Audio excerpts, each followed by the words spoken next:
I don't think I was alone last night because I caught a little deja vu watching the Phoenix Suns play their final game of the 2022-23 NBA season, Game 6. So much for home court advantage. Once again, it happened in the same building. And listen, I'm just going to say it, the result this time around, regardless of the fact that they had Kevin Durant playing on this team, it's not nearly as embarrassing as what transpired last season to end things off, to kick off the off season, to send these boys to Cancun in Game 7 against Luka Doncic and the Dallas Mavericks. Surely we did see some familiar circumstances, and surely this team went out sad. It was not a discussion of what was going to happen in this game. Pretty much in the second quarter, we knew there's no way this team has enough, and it turns into a pity fest. And as much as I love to see KD suffer for the consequences of his actions that shook the league in 2016,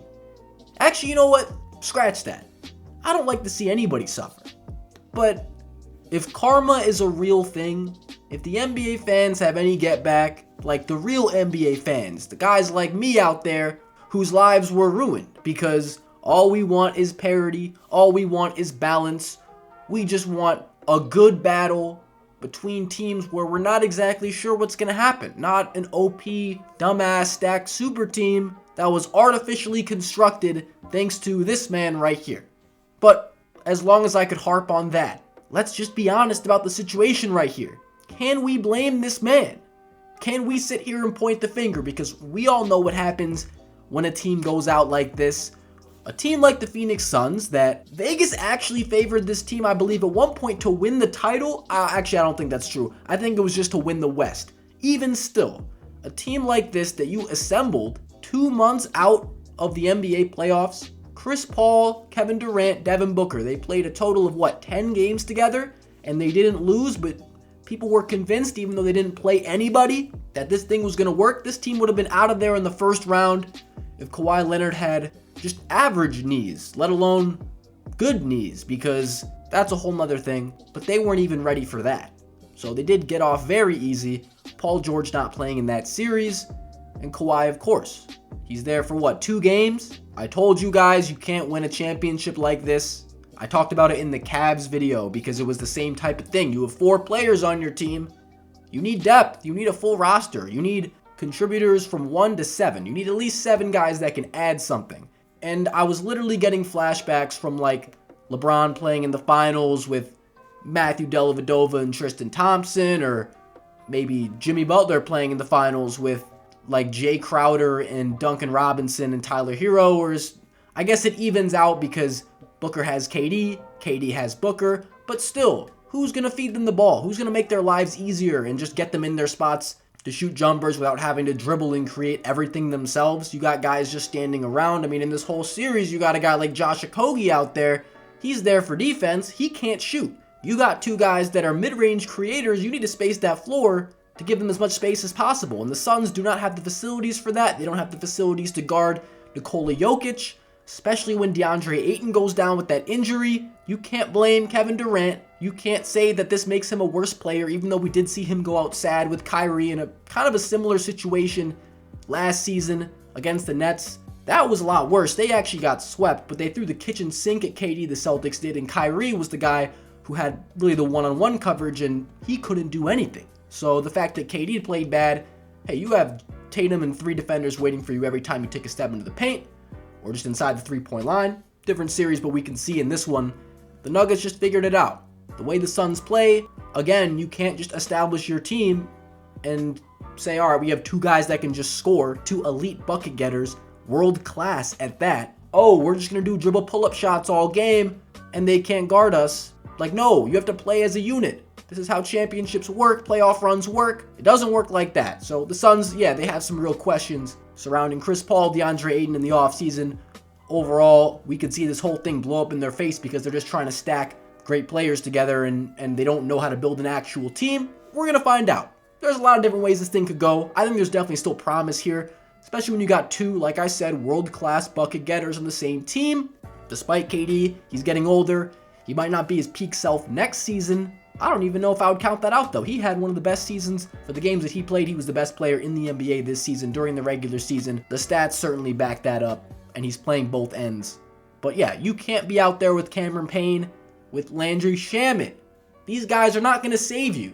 Cameron Payne was doing his thing in this game, but that's not going to work. That's not going to cut it. He can't be the third guy once you're this deep into a series. And you could argue offense wasn't even the problem. They couldn't get a stop. Well, they couldn't score either because every shot was tough. KD, he started the game with an absolutely disgusting field goal percentage. I mean, the fact that you even won 2 games. And honestly, let's keep it real. That is, I think, more so a testament to Devin Booker's greatness than anything because he has been the best player on this Suns team far and away throughout the playoffs. So for Kevin Durant, it makes more sense people would point the finger at him. He's the second guy on this team in this playoff run. He has been. I'm not saying that he just is. Devin Booker really showed everybody something. And I've been saying this guy, when the chips are stacked, like when it's playoff time, when it's time to really come through, deliver, and take over games and be fearless, Devin Booker has a lot of those necessary key components. But like even these 2 guys, they can't do it alone against a well-oiled machine of a team. 1 seed for a reason. I did call them a weak-ass 1 seed. I'm not going to back down from that. But we are literally seeing a different Jamal Murray at this point than we saw in the regular season. Didn't know if that was going to happen. I called him the biggest X factor for this team by a mile. And he has absolutely shown up. He has come through and played a lot more like that bubble Murray than like obviously he was doing all year. It's the playoffs. But so much of it has to do with the chemistry. The biggest advantage that the Denver Nuggets had in this series, these guys know exactly what to do. Every time down, they see so many different coverages all year. They've played together and established who they are. Their system is sound, and they're ready for whatever a team throws at them. They can adjust, they're well coached. And with a guy like Joker at the helm who's playing as good as anybody right now, and you don't have a guy to guard him. I mean, when DeAndre Ayton goes out, it's a wrap. Even if DeAndre Ayton was shitting the bed and playing terrible, which is another reason that we can't really point the finger at these 2 guys, Chris Paul doesn't even play. I mean, he got hurt in game 2, I think. They actually won 2 games without Chris Paul, but it's just going to catch up to you in the end, and that's what we saw happen. But DeAndre Ayton, he was playing like ass, but still, the big body physicality, he can at least match Joker's size. He's had experience guarding him. You throw Jock Landale in there, it's scary.